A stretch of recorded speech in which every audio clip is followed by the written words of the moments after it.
Today we're going to talk about adding a new bobbin. I have 4 loops on my hook in black. Now for the pattern that I'm using, I'm going to need 5. So we're going to go through these next 2 vertical bars, yarn over, and pull through.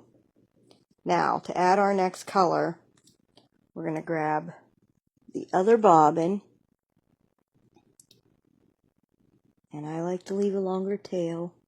We're going to go through the vertical bar that we had just used, that second vertical bar. We're going to yarn over and pull it through. Now, when I do this, I like to incorporate my tail.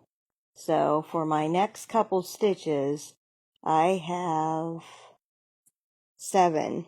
So as I work with this, I'm going to go through the vertical bar. I'm going to grab my tail.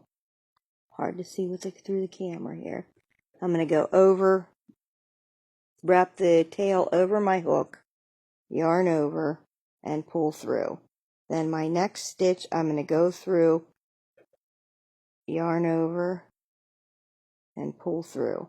The next stitch, I'm going to go through, I'm going to wrap my tail over it, yarn over, and pull through.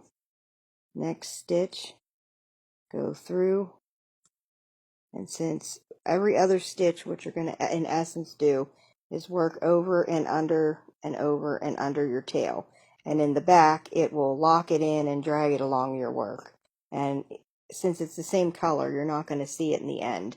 So that's how you add a new bobbin when you're working with the TSS methods I use. Thank you.